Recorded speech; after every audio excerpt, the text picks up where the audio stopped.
नमस्कार दोस्तों, आप लोगों का आपके अपने YouTube चैनल फिजिक्स स्टोर में बहुत बहुत स्वागत है। और बेसिक साइंस का एक नया वीडियो लेकर मैं आप लोगों की सेवा में एक बार फिर से हाजिर हूँ। आप लोगों से वीडियो शुरू करने से पहले हमेशा मैं कुछ न कुछ अनुरोध करता हूँ, कुछ न कुछ मैं आपसे रिक्वेस्ट करता हूँ, वो इस संबंध में कि ये बेसिक साइंस के टॉपिक हैं। तो आपसे मेरा यही अनुरोध है कि आप वीडियो को पूरा देखें बच्चों। और कुछ ऐसे संदेह होते हैं, ऐसे कुछ कन्फ्यूज़न होते हैं जो अपने आसानी से क्लियर नहीं हो पाते हैं, तो वो कन्फ्यूज़न ज़रूर क्लियर करें और वीडियो पूरा देखें ताकि आपको इस चीज़ का पूरा फ़ायदा हो। और ज़्यादा से ज़्यादा इस चैनल को आप अपना समझकर, ठीक है, क्योंकि आपकी सेवा में ये चैनल हमने शुरू किया है, तो इसे आप अपना समझकर ज़्यादा से ज़्यादा चैनल को शेयर और सब्सक्राइब कीजिए ताकि हम अपने पूरे उत्साह के साथ आपकी सेवा में काम कर सकें। और जितना हो सके प्रत्येक बच्चे को इसके बारे में आप जानकारी दें कि इस प्रकार हम अपना काम शुरू कर चुके हैं पढ़ाई का, और लगातार हम कुछ नया सीख रहे हैं। और ये मैं आपसे विश्वास दिलाता हूँ इस संबंध में कि ये जो टॉपिक मैं करवा रहा हूँ ये आपको वास्तव में आने वाली क्लासों में इतने ज़्यादा काम आने वाले हैं कि आप मुझे याद रखोगे इन वीडियो के माध्यम से कि सर ने बहुत पहले हमें इनसे परिचित करवा दिया था, इन टॉपिक से। और बच्चों आज क्लियर कर लेते हो इन टॉपिक को तो आने वाली कक्षाओं में आप बहुत अच्छी तरीके से आगे बढ़ सकते हो और अपनी पढ़ाई को, अपने रिजल्ट को बहुत अच्छे तरीके से आप सुधार सकते हो। तो यही मैं उम्मीद करता हूँ कि आप वीडियो पूरा देखेंगे और आपको वीडियो पसंद भी आ रहे होंगे। हमारी कोशिश है, अगर कोई गलती होती है तो आप हमें क्षमा करना। चलिए आज हम एक नए वीडियो में कुछ चर्चा करते हैं। उससे पहले मैं आपके सामने लास्ट वीडियो के नोट्स पेपर को रख रहा हूं, क्योंकि कल लास्ट वीडियो में हमने क्या पढ़ा है वो हमें जानना बहुत ज़्यादा ज़रूरी है। देखिए, ये लास्ट वीडियो का नोट्स पेपर दिख रहा है आपको। इसमें हमने कल अदिश और सदिश राशि के बारे में पढ़ा। अदिश और सदिश राशियों के कुछ एग्जाम्पल देखें, ये आप जरूर तैयार करो बच्चों। एग्जाम्पल पढ़ने के बाद में हमने इसका प्रदर्शन कैसे प्रदर्शन किया जाता है, तो हमने कहा कि इनके प्रदर्शन करने के लिए इन पर एक तीर का चिन्ह लगाते हैं। तीर का चिन्ह हमेशा ऐसे ही लगाना है जैसे मैंने लगा रखा है।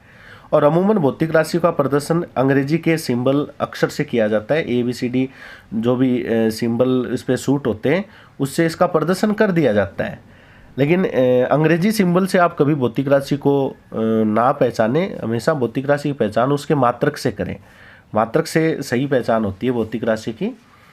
तो इन पर तीर का चिन्ह देखो मैंने ये लगाया, ये सदिश के प्रदर्शन के लिए लगा रखा है। इसके तीर के चिन्ह का मीनिंग क्या होता है वो मैंने यहाँ पर प्रदर्शन कर दिया है कि ये मूल बिंदु या पूंछ बिंदु कहलाता है, इसको शीर्ष कहा जाता है। ठीक है। और इस प्रकार जैसे मैंने कह दिया कि एक 10 न्यूटन का बल है तो एक रेखाखंड खींचा जाता है, एक छोटा सा टुकड़ा खींचा जाता है, लंबाई, ठीक है, छोटी सी लंबाई का एक टुकड़ा खींचा जाता है, उसके ऊपर इस प्रकार ये सदिश का प्रदर्शन किया जाता है। फिर मैंने ये प्रदर्शन करने की कोशिश की कि आप ये लंबाई किस तरफ खींच रहे हो, किसी दिशा में खींच दो, लेकिन वेक्टर साइन हमेशा एक ही दिशा में लगाना है। इस प्रकार तीर का चिन्ह हमेशा ऐसे ही लगाना है। ऐसे लगा दिया तो ये चीज़ गलत मानी जाएगी बच्चों, ठीक है। और फिर एक चीज़ मैंने ये बताई, ये बहुत इंपॉर्टेंट चीज़ मैंने आप लोगों को बताई है कि जब भी हम किसी भी सदिश को इस प्रकार रेखाखंड से प्रदर्शित करते हैं तो रेखाखंड की जो लेंथ होती है, लंबाई होती है, वो सदिश के परिमाण को प्रदर्शित करती है। समझ रहे हो बात मेरी? रेखाखंड की लंबाई सदिश के परिमाण को प्रदर्शित करेगी। ठीक है बच्चों, मैं ये चीज़ नोट भी करवा देता हूँ आपको, ठीक है। कुछ मोस्ट जो बेसिक टॉपिक है वो ज़रूर मैं आपको नोट करवाऊँगा, ठीक है। मैंने ये चीज़ लिखी है, क्या मैं यहाँ नोट कर देता हूँ कि रेखाखंड की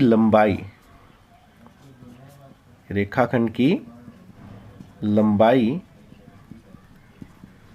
सदिश के परिमाण को दर्शाती है। ठीक है बच्चों, रेखाखंड की लंबाई सदिश के परिमाण को दर्शाती है, ठीक है। अगर लंबाई ज़्यादा है तो उसका परिमाण भी ज़्यादा होगा, लंबाई कम है तो परिमाण भी कम होगा। और सदिश का परिमाण जब भी दर्शाया जाता है, याद रखना, सदिश का खाली परिमाण लेना, आपको खाली परिमाण लेना है, ठीक है। जब भी परिमाण लिया जाता है, मैं खाली परिमाण की चर्चा कर रहा हूँ बच्चों, सदिश का खाली परिमाण ले रहा हूँ, ठीक है। तो देखो ये चीज़ कल हमने पढ़ी थी, ये दिख रहा है ना आपको कि अदिश राशियों में परिमाण प्लस मात्रक होता है। परिमाण प्लस मात्रक इसमें भी होता है, लेकिन इसमें दिशा होती है साथ साथ। क्या होती है? दिशा। तो जब भी परिमाण लिया जाता है तो परिमाण, सदिश का परिमाण लेने पर, ध्यान देना, ये परिमाण लेने पर दिशा हट जाती है। सदिश का परिमाण जब भी लोगे तो उसमें दिशा हटा देना आपको। जब भी किसी सदिश का परिमाण लिया जाता है तो उसमें से दिशा हटा देनी। मतलब अपने को रिजल्ट चाहिए, सिर्फ रिजल्ट चाहिए, ठीक है। जैसे एग्जाम्पल मैंने ये लिखा था ना अभी कि बल F वेक्टर बराबर 10 न्यूटन, और ये डायरेक्शन बनाई थी। कल का एग्जाम्पल लिया था, उसमें हमने ये डायरेक्शन बनाई थी, बल F बराबर 10 न्यूटन। तो इसका परिमाण लेना है, तो बल का परिमाण मैं लूंगा ना, बल का परिमाण मैं लूंगा, तो दिशा वगैरह हटा दो और सीधा लिख दो क्या, बल का परिमाण यानी F बराबर 10 न्यूटन। बस। अब देखो मैंने यहाँ परिमाण ले लिया, क्या मैंने इस बल के ऊपर चिन्ह लगाया है क्या सदिश का? नहीं लगाया, सीधा F बराबर ऐसे लिखेंगे, F बराबर 10 न्यूटन। इसका मतलब क्या हुआ? ये इसका परिमाण है बच्चों, ठीक है, ये परिमाण है और ये सदिश है, और सदिश का परिमाण ले लिया। तो जब भी सदिश का परिमाण लेते हैं तो दिशा हट जाती है। मैंने दिशा हटा दी, समझ में आ गई बात मेरी? मैंने दिशा हटा दी। अब ये देखो, ये सिर्फ परिमाण और मात्रक बचा है। तो मात्रक तो देखो होगा ही होगा साथ में, भौतिक राशि का मात्रक तो जरूर होगा साथ में, और मैंने दिशा को हटा दिया तो देखो वेक्टर का चिन्ह हट गया ना, इसका मतलब ये इसका परिमाण है, ठीक है बच्चों, ठीक है। और वैसे इसको प्रस्तुत करते हैं परिमाण लेने को, तो कैसे दर्शाते हैं वो मैं एक बार यहाँ बता देता हूँ कैसे। जैसे सदिश का परिमाण ऐसे लिखते हैं, F वेक्टर जो बल था उसके ऊपर ये मॉडुलस का चिन्ह लगाते हैं, मापांक का। इसे किसका चिन्ह कहते हैं? मापांक का। ये होता है सदिश का परिमाण, और ये किसके बराबर होता है? खाली F के बराबर, ठीक है। किसके बराबर होता है? खाली F के बराबर। इंपॉर्टेंट चीज़ है ये, ध्यान देना आप लोग। किसी भी सदिश का परिमाण लेना हो तो उस पर मापांक लगा दो, ऐसे मॉडुलस का चिन्ह लगा दो, ठीक है। जैसे ही आप मॉडुलस का चिन्ह लगाओगे, मापांक चिन्ह लगाओगे, तो उसका परिमाण निकल जाएगा, ठीक है बच्चों। क्या निकल जाएगा? उसका परिमाण। जैसे एक एग्जाम्पल मैं आपको दूं, एक एग्जाम्पल और देता हूं, आप बताओ कैसे लिखेंगे उसको। कि मैंने आपको कह दिया कि कोई सदिश A वेक्टर बराबर 10 मीटर प्रति सेकंड है, ठीक है। A वेक्टर बराबर कितना है? 10 मीटर प्रति सेकंड है। अब मैंने आपको थोड़ा सा समझाने की कोशिश की है। तो इसका परिमाण बताइए। जैसे मैंने एक नॉर्मल एग्जाम्पल लिया, बहुत ही नॉर्मल एग्जाम्पल लिया। अब मैंने A वेक्टर बराबर 10 मीटर पर सेकंड लिखा है। अब अगर आपको मात्रक याद है, पीछे के वीडियो क्लियर कर लिया आपने, तो मीटर पर सेकंड जो मात्रक होता है वो वेग का मात्रक होता है। वेग एक सदिश राशि होती है, ठीक है बच्चों। अब सर आपका तो सर वेग को इंग्लिश में वेलोसिटी बोलते हैं, वेलोसिटी के हिसाब से इसे v लिखना चाहिए था। बिल्कुल बिल्कुल सही बात है, v लिखना चाहिए था। मैंने ये लिख दिया, क्या गलत कर दिया? कोई गलत नहीं किया बच्चों। v भी लिखा हुआ आ सकता है यहाँ पर। वेलोसिटी वेग है ना, ये वेग है, और वेग को इंग्लिश में क्या बोलते हैं? वेलोसिटी, ठीक है, तो v लिखा हुआ आ सकता है, लेकिन मैंने आपको थोड़ा सा समझाने की ये बात कही है कि अगर v लिखा हुआ तो हम पहचान गए कि ये वेग है। ठीक है भाई, ये जो रिजल्ट है ये रिजल्ट किसका है? वेग का। किसका रिजल्ट है? ये वेग का रिजल्ट है। और वेग को इंग्लिश में वेलोसिटी बोलते हैं। तो हिसाब से ये क्वेश्चन ऐसे देना चाहिए था, v वेक्टर बराबर 10 मीटर पर सेकंड। हम इसको पहचान जाते कि ये वेग है, और मैंने लिख दिया इसको a वेक्टर। तो क्या ये वेग नहीं है? क्या बताओ, क्या ये वेग नहीं है? ये वेग है बच्चों, ये भी वेग है। जरूरी नहीं है, परीक्षा में कई बार भ्रमित करने के लिए आपको ऐसे दे सकता है। तो ध्यान रखना, ये सिंबल बदलने से क्या होता है, एक चीज देखो वो आपको नोट करनी है, इसका मात्रक देखो। ठीक है, मात्रक देखो, इसका मात्रक भी क्या है? मीटर पर सेकंड। इसका मात्रक भी क्या है? मीटर पर सेकंड। इसका मतलब ये भी वेग है, ये भी क्या है? वेग है। तो मैं एक नोट में एक लाइन लिखता हूं, पहले आपको ये चीज़ बहुत इंपॉर्टेंट बता देता हूं कि भौतिक राशि की पहचान हमेशा मात्रक से करो। मैंने पहले भी बताई थी ये बात, भौतिक राशि की पहचान हमेशा किससे करो? हमेशा मात्रक से करो। ये बहुत इंपॉर्टेंट लाइन है। ठीक है, हमेशा मात्रक से पहचान करो। चलो अब हम इसका परिमाण लेना है। इसका क्या लेना है बच्चों? परिमाण। चाहे इसका ले लो, एक ही बात है। तो a का परिमाण कैसे आएगा? a पर वेक्टर का चिन्ह लगा दो और उस पर लगा दिया मापांक, तो उत्तर आ जाएगा a। क्या आ जाएगा? और a का मान होगा 10 मीटर प्रति सेकंड। अब देखो जो ये रिजल्ट आया है ना, इसमें मैंने वेक्टर का चिन्ह हटा दिया, इसका मतलब इसमें दिशा नहीं है। यानी ये जो वेग जिस भी दिशा में था वो उसका वेक्टर रूप था, सदिश रूप था। वेक्टर बोले तो सदिश, वेक्टर सदिश रूप, वो उसका सदिश रूप था। अब मैंने इसका परिमाण ले लिया तो इसकी यहां दिशा हट चुकी है। अब इसमें दिशा नहीं है, ये अदिश रूप हो गया। ये क्या हो गया? अदिश रूप। क्योंकि दिशा हटाते ही वो अदिश बन जाएगा। नहीं समझे क्या? ठीक है, अदिश राशि क्या होती है? परिमाण प्लस मात्रक अदिश राशि होती है। परिमाण प्लस मात्रक और दिशा क्या होती है? सदिश। अगर इसमें से दिशा हटा दूं तो क्या बचा? परिमाण प्लस मात्रक। ये कौन सी राशि है? अदिश राशि। मतलब अगर आप दिशा हटा दोगे तो दिशा हटाने के बाद में जो राशि बचेगी वो अदिश राशि होगी। वो क्या होगी? अदिश राशि होगी। क्लियर है ये टॉपिक? तो दिशा का बहुत ज्यादा महत्व है।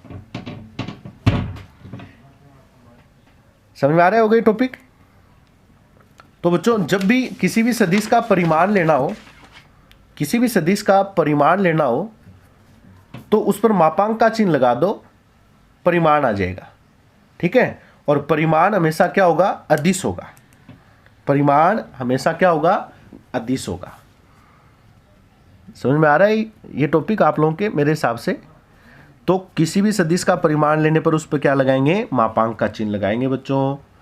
ठीक है, और परिमाण हमेशा उस रेखाखंड की लंबाई के बराबर होता है।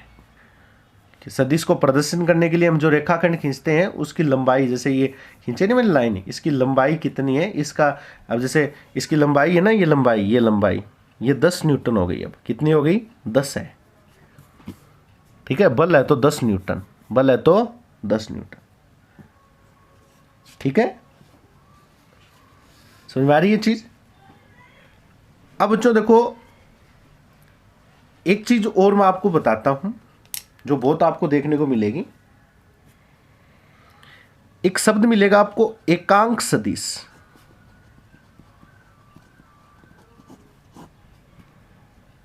इसको इंग्लिश में यूनिट वेक्टर बोलते हैं। यूनिट वेक्टर, एकांक सदिश, यानी एक ऐसा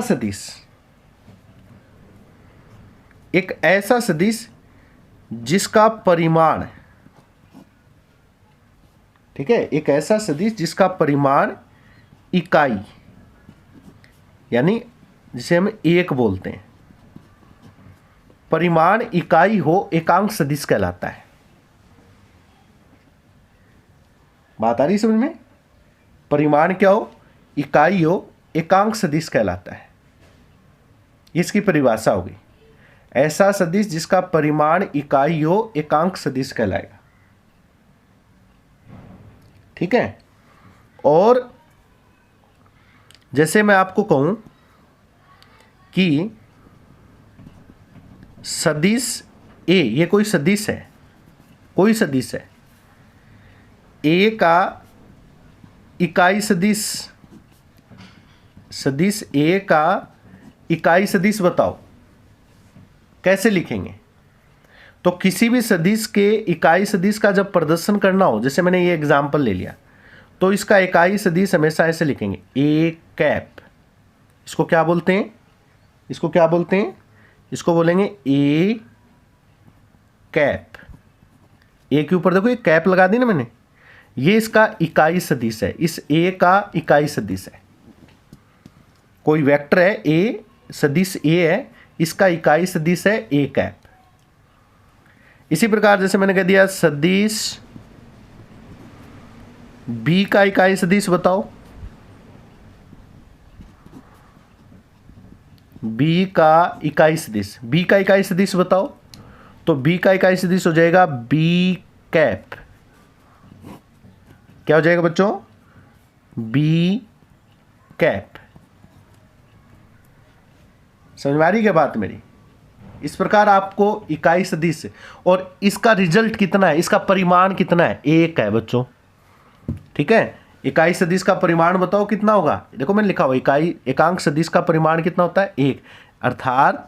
अर्थात आप ए कैप का परिमाण निकालो। देखो हो गया ना, ये क्या है? ए कैप का परिमाण, ए कैप है ना, ये इकाई सदिश ही तो है ए कैप। इसका परिमाण ले लिया, मापांक, मोड लगा दिया। देखो परिमाण लेते हैं तो क्या लगाते हैं हम? मोड लगाते हैं। परिमाण लेते हैं तो हम क्या लगाते हैं? इसे मोड लगाते हैं। ठीक है, अरे बात आ रही है समझ में? सदिश का परिमाण लेते हैं तो उस पर मोड या मापांक, इस किसका चिन्ह लेते हैं? मापांक। और मापांक लेते ही दिशा हट जाती है। समझ में आ रही बात मेरी? यहां लिख देता हूं, सदिश का परिमाण लेने पर मापांक चिन्ह लगाते हैं। परिमाण लेने पर मापांक चिन्ह लगाते हैं। तो मैंने इस ए कैप का परिमाण लिया है, इस ए कैप का, और ये हो गया ए कैप का परिमाण, यानी एकांक सदिश का परिमाण। कितना होता है एकांक सदिश का परिमाण? एक होता है। ठीक है, इसलिए इसको एकांक सदिश कहते हैं। ए कैप का अगर हम परिमाण लेंगे, ठीक है, इस सदिश का या एकांक सदिश या इकाई सदिश का जब परिमाण लेंगे, ऐसा सदिश जिसका परिमाण एक हो, एकांक सदिश कहलाएगा। बात आ रही समझ में? इसका परिमाण हो गया। ऐसे बी कैप का परिमाण बताओ कितना आएगा? ये भी एकांक सदिश है, ये भी एकांक सदिश है, इसका मान भी कितना है? एक है। ये परिमाण है और ये होता है एकांक सदिश। बात समझ में आ रही है? किसी भी सदिश का एकांक सदिश, उसका कैप लगा दो। ए का एकांक सदिश ए कैप, और इसका परिमाण कितना होता है? एक होता है बच्चों। परिमाण कितना होगा इसका? एक होगा। बी, कोई सदिश बी है तो इसका एकांक सदिश बी कैप हो गया, इसका परिमाण भी कितना होगा? एक होगा। ठीक है, और इसका एक सूत्र होता है निकालने का, एकांक सदिश निकालने का सूत्र होता है, वो ये याद रखना, एकांक सदिश बराबर जो सदिश जिसका आपको निकालना है उसमें उस सदिश का परिमाण का भाग दे दो, एकांक सदिश आ जाएगा बच्चों। अगर आपको एकांक सदिश निकालना है किसी भी वेक्टर का, तो उस सदिश में उसके परिमाण का भाग दे दो। फॉर एग्जाम्पल मैंने कह दिया ए सदिश का एकांक सदिश निकालो, ए वेक्टर का एकांक सदिश निकाल के बताओ। तो एकांक सदिश क्या आएगा, ए कैप आएगा। एकांक सदिश क्या होगा, ए का एकांक सदिश क्या होगा, ए का एकांक सदिश क्या होगा, ए कैप। और कैसे होगा, उस सदिश क्या है हमारे पास सर, ए है। सदिश कौन सा है, ए है। ए सदिश का ही तो निकालना चाहते हैं हम। एकांक सदिश निकालने का सूत्र है ये, ए कैप निकालने का सूत्र है सदिश ए, और सदिश का परिमाण, इस ए का परिमाण मापांक। समझ में आ रही बात मेरी। जिस भी सदिश का एकांक सदिश निकालना है, जिस भी सदिश का एकांक सदिश निकालना है, उस सदिश में उसी सदिश का परिमाण का भाग दे दो, एकांक सदिश आ जाएगा। तो रिजल्ट क्या है, ए और इसका परिमाण लेते ही दिशा हट जाएगी, मतलब ए। ठीक है, ये तो सदिश था, इसका परिमाण ले लिया नीचे, तो परिमाण लेते ही दिशा हटा दो, यानी तीर का चिन्ह हटा दो, ए। अरे परिमाण लिया था ना हमने ऊपर, ए का परिमाण लिया, ए आ गया। एफ का परिमाण लिया, एफ आ गया। तो ए का परिमाण ए आ जाएगा। ये इसका एकांक सदिश हो गया बच्चों।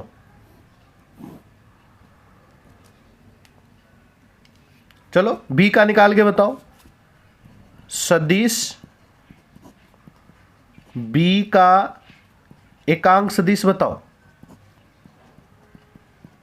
सदिश बी का एकांक सदिश होगा क्या, बी कैप होगा। किससे लिखेंगे, बी कैप से। सदिश बी है, परिमाण है बी का परिमाण क्या आएगा, बी सदिश बटे बी। ये लो, क्लियर है ये चीज। तो ये कुछ टॉपिक है, थोड़े नई चीज है, इसलिए जो पहली बार ये बच्चे ये इन वीडियो को देख रहे हैं, हो सकता है थोड़ा सा डाउट हो सकता है कि यार सर क्या करवा रहे हैं, थोड़ा कम समझ में आ रहा है। तो उनके लिए तो मैं एक रिक्वेस्ट ये करूँगा कि पहले पुराने वीडियो देखें। मैं लगातार बेसिक साइंस के, ये 6ठा वीडियो है अपना, तो इससे पहले 5 वीडियो आपको अपने इस चैनल में मिल जाएंगे। पहले वो देखो अच्छी तरीके से, अगर वो क्लियर हो जाएंगे तो उसके बाद आप इन टॉपिक में आना। और देखो बच्चों, नई चीज़ें हैं तो नया तो कुछ सीखना पड़ेगा, और नया सीखने के लिए आप लोगों को थोड़ी प्रैक्टिस भी करनी पड़ेगी। और ये आप जानते हो कि ऐसी कोई चीज़ नहीं है कि जिसको हम सिर्फ देखने से ही वो तैयार हो जाए। नहीं, ऐसी कोई चीज़ नहीं है इस प्रकृति के अंदर। किसी भी चीज़ को अगर आपको अच्छी तरीके से क्लियर करना होता है, किसी भी चीज़ को अगर सीखने की चेष्टा होती है, तो उस पर प्रैक्टिस बहुत ज़्यादा ज़रूरी होती है। जैसे एक छोटा सा उदाहरण दूँ, हम साइकिल चलाना सीखते हैं, तो साइकिल सामने खड़ी है, क्या वो हमें चलानी आ जाएगी? नहीं आएगी। साइकिल को चलाने के लिए हमें उस पर प्रैक्टिस करनी बहुत ज़्यादा ज़रूरी है। प्रैक्टिस जब हम करेंगे तो हर प्रकार की कंडीशन संभव हो सकती है। कैसे? हम साइकिल चलाते हैं तो हम गिरते भी हैं, चोट भी लगती है, ठीक है, लेकिन गिर गए, चोट लग गई, तो क्या हम साइकिल चलाना छोड़ देंगे? नहीं, हमारी चेष्टा होती है कि यार हम चलाना सीखेंगे, हम दोबारा उसको लेकर प्रैक्टिस करते हैं, और एक ना एक दिन हम साइकिल चलाना बहुत अच्छी तरीके से सीख जाते हैं। कोई भी चीज़ हो, तो सेम यही इनमें होती है बच्चों।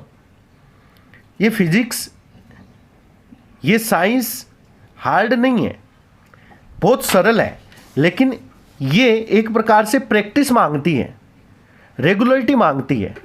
मैं आपसे यही अनुरोध कर रहा हूँ इन वीडियो के माध्यम से कि साइंस से आप डरें नहीं, इन पे सिर्फ प्रैक्टिस करें। अगर आपने 2 बार 3 बार 4 बार प्रैक्टिस कर ली, तो फिर उसके बाद में देखिए कि इन सब्जेक्ट का क्या मतलब होता है।